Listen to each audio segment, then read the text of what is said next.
అదరకొట్టే కారం రంగు రుచి ఆచి కారం పొడి. మీరు రిక్వెస్ట్ చేస్తున్న మీరు కూడా మీ పోటీ వాళ్ళు ఇలాంటి ఇంకో సోషల్ మీడియా ఏదో యూట్యూబ్ కావాలని ఇంకోటి 50 యూట్యూబ్ ఛానల్ అంటే పెట్టుకోవచ్చు. పెట్టుకొని ఇష్టం ఉన్నది పెట్టేసి వేరే చేసుకోవచ్చు గ్రూప్ల ద్వారా. మీకు కూడా ఎవరైనా పెడితే అప్పుడు మీరు ఏమవుతారు? మీరు బాధపడతారు కదా.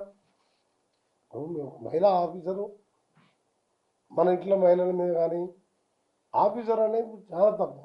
ఐఏఎస్ ఐపీఎస్ ఆఫీసర్ల మీద వాళ్ళకి రేపు డ్యూటీ చేయాలంటే కూడా సగం మంది మహిళా ఐఏఎస్ కలెక్టర్లు వాళ్ళే ఉన్నారు. నేను head quarter MLA come local ఎమ్మెల్యేగా పోయినప్పుడు కలెక్టర్ గారు రివ్యూ చేసుకోవడం తప్పదు. నీకు 10 జిల్లా సగం జిల్లా కలెక్టర్లు వాళ్ళే. ఇట్లా సీఎం మీద మినిస్టర్లు 2-3 మినిస్టర్ల మీద చేసాము అంటే మీకు దీనికి ఫుల్ స్టాప్ పెట్టమని మాత్రం మీ అందరూ రిక్వెస్ట్ చేస్తున్నా.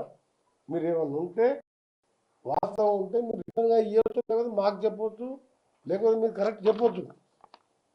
దాన్ని ఇబ్బంది పెట్టి మానసికంగా ఇబ్బంది పెట్టడాన్ని మేము తీవ్రంగా ఖండిస్తూ 7 సార్లు పోటీ చేసే అవకాశం ఇస్తే 6 గెలిచి 2 సార్లు మంత్రిగా, ఒకసారి పార్లమెంట్ సభ్యునిగా నా డ్యూటీలో కేంద్ర మంత్రుల దగ్గర ప్రైమ్ మినిస్టర్ దగ్గర కొట్లాడి 1000 కోట్ల నిధులు తీసుకురావడమే కాదు, ఎమ్మెల్యేగా రాజశేఖర రెడ్డి గారు ఎస్ఎల్బి చేయడం, ఇవన్నిటికీ ఒక ఎత్తు.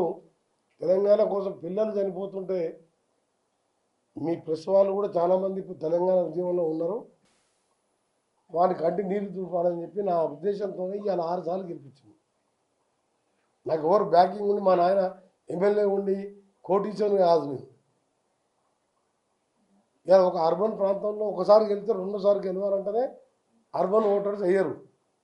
మీరు ఇండియా మొత్తం లెక్క తీయండి, వరుస పోటీ 4 సార్లు, ఒకసారి గ్యాప్ వచ్చినా మళ్ళీ 5వ సారి 60,000 మెజార్టీతో గెలిపించింది. అక్కడ ఓడిపోతే బోనస్ 5 రూపాయలు భారతదేశంలో రికార్డు. ఇప్పుడు ఇంత చరిత్ర మీ అందరు పాత మిత్రులే అని ఈ విధంగా ఇబ్బంది పెట్టి మానసికంగా కుంగదీసి, మానసికంగా నా కొడుకు చనిపోయినప్పుడే సగం చనిపోయినా కానీ మళ్ళీ ధైర్యం తెచ్చుకున్న చాలామంది చెప్పాను రాజకీయాలు వదిలిపెడదాం అది చేద్దామంటే తర్వాత అనిపించింది. ఇప్పుడు ఇవాళ వేదాంత గ్రూప్ చైర్మన్ తీసుకున్న నిర్ణయం కానీ మనం ఏం చేయొద్దు, ఆ కొడుకు లేకుండా ఆయన పేరు చిరకాలం ఉంటట్టు కొన్ని సేవా కార్యక్రమం చేసుకుంటూ ప్రజలలో ఉందాం అని చెప్పి ఆ తర్వాత కూడా 3 సార్లు గెలిచిన మళ్ళా పార్లమెంట్ సభ్యునిగా కనీసం పోలింగ్ బూత్ ఖర్చులు కూడా ఇవ్వకుండా గెలిచిందంటే మీరు అర్థం చేసుకోవాలి. అర్బన్లో గెలుచుడు వేరు. తెలంగాణ ఉద్యోగకారులు జనగామ భువనగిరి లాంటి ప్రాంతాల్లో కూడా నాకు మెజార్టీ వచ్చింది. అంటే మీరు ఎవరిని వదిలిపెడతారు? నాలాంటి వారిని కూడా వేధించి నన్ను అవమానపరిచి మా ఇంట్లో ఇబ్బంది పెట్టి ఇక్కడ మహిళా ఆఫీసర్లు ఇబ్బంది పెట్టి ఏం సాధిద్దాం అనుకుంటున్నారు? ఇది మీరు కరెక్ట్ అనుకుంటే కంటిన్యూ చేయండి, అందరు మినిస్టర్ల మీద ముఖ్యమంత్రి మీద చేయండి. ఇది కరెక్ట్ కాదు. ఇలాంటి వాడు కూడా ఎంకరేజ్ అయితే ఎవరైతే మాకేంది, మా ఏదో ఛానల్ నడిపించుకోవాలంటే వేసుకోండి. ఏం చేస్తాం?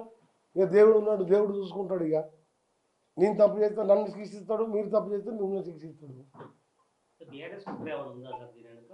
ఎవరు కుట్ర ఉందో పోలీస్ రిపోర్టు డైరెక్ట్ సీఎం గారు, అడిషనల్ డీజీపీ గారు, శివధర్ రెడ్డి గారు గంట మాట్లాడిండు. వాళ్ళు ఉంటారు కానీ ఎవరుంటుందని కాదు, చేస్తారంటారే. ఆ పిఏ కూడా 24 గంటలు వస్తుంది. ఆ ఫోన్ 30 ఏళ్ళకి ఉన్న ఫోన్, అది యూత్ కాంగ్రెస్ ఉన్నప్పుడు ఫోను. నేను చెప్పేది ఏంటంటే నువ్వు అట్లా తీయాలంటే నేను చెప్తున్నప్పుడు సీఎం గారు ఇంతకుముందు డైరెక్ట్ ఫోన్ చేసేది ఉండే, ఎప్పుడు ఆయన ఎత్తేది. ఇప్పుడు పిఏ ఎత్తున్నా లేడా? నాకు మన మినిస్టర్ కానప్పటికెళ్ళి ఎంత పెద్ద ఫోన్ నేనే ఎత్తేవాడిని. నాకు కొంత ఎందుకు ట్రీట్మెంట్ కాదు? పెద్ద డాక్టర్ నాగేశ్వర రెడ్డి గారు ఈఎన్టీ అందరూ చూసాం, అమెరికాలో కూడా చూపించాం. బొంగూరు పోతుంది. ఎందుకు పోతుంది? నీ ఓకల్ కార్డు నీకు బర్త్ వచ్చింది, తక్కువ మాట్లాడాలి, ఎప్పుడు వాటర్ తాగుతుండాలి, నీకు మెడిసిన్ లేదు, వాయిస్ రెస్టే మెడిసిన్. ఈ ఫోన్ మాట్లాడకుండా కూర్చుంటే మనం ఆఫీసర్స్ రివ్యూ చేయలేము, ఇది చేయలేమని అది అక్కడ పెట్టాం. సర్పంచ్ ఎలక్షన్స్ అన్ని ఎలక్షన్ కూడా ఆ పిఏ దగ్గర మసూర్ రెడ్డి దగ్గరనే ఉంటుంది, ఇంకో దగ్గర ఉంటుంది. అక్కడ ఉంటుంది కాబట్టి వాళ్ళు చూస్తారు. వాళ్ళ కింద ఆఫీసర్ గవర్నమెంట్ మనదే కాబట్టి ఎంఆర్ఓ ఎస్ఐలు పెద్ద పనే ఉంటుంది. అది కూడా వార్త చేసాను ఫోన్ లేదని. ఫోన్ లేకుండా నేను బతానా? ఆ ఫోన్తోనే ఇక 6 సార్లు గెలిచిన నేను. అంటే ఇప్పుడు నువ్వు ఎత్తాను నీతో కూడా మాట్లాడలేను. ఇక ఇప్పుడు మినిస్టర్ అంటాడు, వాడు హాస్పిటల్ అంటాడు, వాడు కాలేజ్ సీట్ అంటాడు, వాడు నారాయణ కాలేజ్ సీటు, వాడు ట్రాన్స్ఫర్ అంటాడు, వాడు డిప్యుటేషన్ అంటాడు. ఇంకా ఇదే సరిపోతుంది. నువ్వు ఎప్పుడు చేసుకుంటావు? 60,000 కోట్లు రోడ్లు తెచ్చిన హ్యామ్ రోడ్స్ రేపు 17 తారీఖు క్యాబినెట్లో పెడుతున్నా. సీఎం గారు క్యాబినెట్లు పెట్టి అప్రూవ్ చేయని మీ పత్రికల్లో కూడా వచ్చింది. 11,400 కోట్లు ఎట్ ఎ టైం టెండర్లు పిలిచినాం.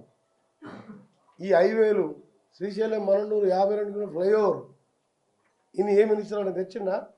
నాకున్న అనుభవం కానీ, నాకున్న ఓపిక కానీ, నాకు బిజినెస్ లేవు, నాకు బిజినెస్ లేదు.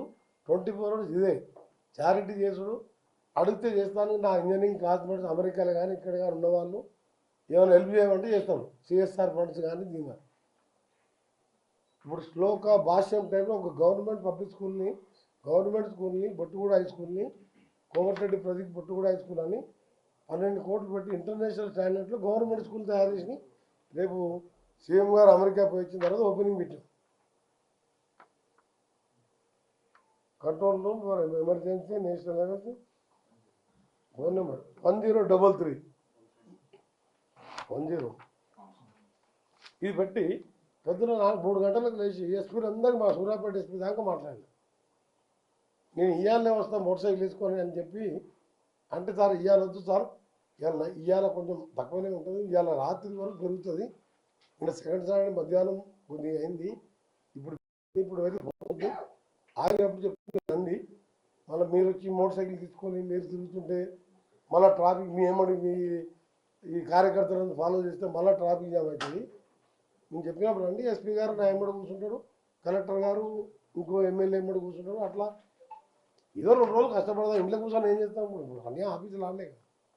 అంటే ఆ విధంగా ప్రజల కోసం ఆలోచిస్తూ తెలంగాణ కావాలని 3 ఏళ్ళ మంత్రి పదవి వదిలిపెట్టుకొని మంత్రి పదవులే కావాలి. మొన్న అందరూ నేను మన తెలంగాణ మొన్న వచ్చినప్పుడు అప్పుడు రాజీనామా చేసి మన తెలంగాణ వచ్చినా మంత్రి తీసుకుంటాను. మొన్న గారి అందరు ఢిల్లీకి పోయింది తప్ప నేను మినిస్ట్రీ కోసం ఢిల్లీకి కూడా పోలే. పోర్ట్ఫోలియో కోసం ఢిల్లీకో కలవలేదు. వాళ్ళు ఇచ్చిన పోర్ట్ఫోలియో తీసుకున్నా దాన్ని. అందుకని చేతులెత్తి నమస్కరిస్తున్నా. మీరు కుటుంబాలు నాశనాలు చేసి కొందరు సూసైడ్స్ కూడా చేసుకుంటారు సోషల్ మీడియాతో, యూట్యూబ్ ఛానల్ ఇచ్చే వార్తలతో. దయచేసి అది స్టాప్ చేసి సమాజానికి ప్రభుత్వానికి కొన్ని సలహాలు ఇవ్వండి. సమాజానికి సంబంధించి మాలాంటి వారికి ఫౌండేషన్ ద్వారా చేసే అవకాశం కూడా కల్పించండి. మీ ప్రెస్ మిత్రులకు కూడా మళ్ళీ మీ ప్రెస్ అకాడమీ పోతే మహిళా రిపోర్టర్లు వచ్చి మాకు కొన్ని ఏసీలు బాత్రూమ్కు 5 లక్షలు కావాలి సార్ అన్న. ఎవరిని అడిగినా ఇస్తలేరు, మేము ఇన్కంప్లీట్ ఉందన్నాడు. ఇమీడియట్గా ఇచ్చి వెంబడే కంప్లీట్ చేయించిన హైదరాబాద్ ప్రెస్ క్లబ్లో ఇమీడియట్ కంప్లీట్ చేయించిన. ఓపెనింగ్ రమ్మంటే మీరే చేసుకోండి, నేను ఓపెనింగ్ దానికి వ్యతిరేకం, మీరే చేసుకోండి అని చెప్పిన. ఇప్పుడు ప్రెస్ క్లబ్ పర్మనెంట్ కడతానికి కూడా ఆ లీజ్ ల్యాండ్ R&Bది లీజ్ ఎక్స్టెండ్ చేస్తాను, మీరు సీఎం గారిని కలవంటే ప్రెసిడెంట్ గారు అమర్ గారు శ్రీనివాసరెడ్డి గారు పోయి సీఎం గారిని కలిసిండ్రు. అది వచ్చిన తర్వాత పర్మనెంట్గా లీజ్ ఒక 50 ఏళ్ళు ఎక్స్టెండ్ చేస్తే ఒక పెద్ద బిల్డింగ్ కట్టించేస్తే ఒక 2 ఫ్లోర్ రెంట్కి ఇస్తాయి. 2 ఫ్లోర్లు మీరు వాడుకుంటే ఈ ప్రెస్ అకాడమీ వాళ్ళకి ప్రెస్ అందరు మెంబర్స్కి సంబంధించి పిల్లలకు చదువులకు కానీ ఏమైనా ఇబ్బంది ఉన్నా, ఎవరికి ఏమైనా జరిగినా దానికి కూడా నేనే రిప్రజెంటేషన్ తయారు చేయించి సీఎం గారి దగ్గర పంపించి మీరు సీఎం గారితో అప్రూవ్ చేయించుకోండి. నేను కూడా సీఎం గారికి చెప్పేసిన, ఓకే అన్నాడు. అది వచ్చిన తర్వాత R&B ఫండ్స్తో మీకు ఆ పర్మనెంట్గా బిల్డింగ్ ఇస్తామని చెప్పి అక్కడ కట్టిస్తానని చెప్పడం జరిగింది. అంటే నన్ను ఎవరు అడగలే. ఆ ప్రెస్ క్లబ్ 2 సార్లు ఎందుకో పిలిచాను. అక్కడ లంచ్ ఏర్పాటు చేసినప్పుడు చూసినాక ఏంది ఇట్లా ఉన్నది బిల్డింగు, మీకు లీజ్ ల్యాండ్ ఎవరు వాపస్ తీసుకోరు కదా, పర్మనెంట్గా మీరు అప్లికేషన్ పెట్టండి చేపిస్తా అని చెప్పిన.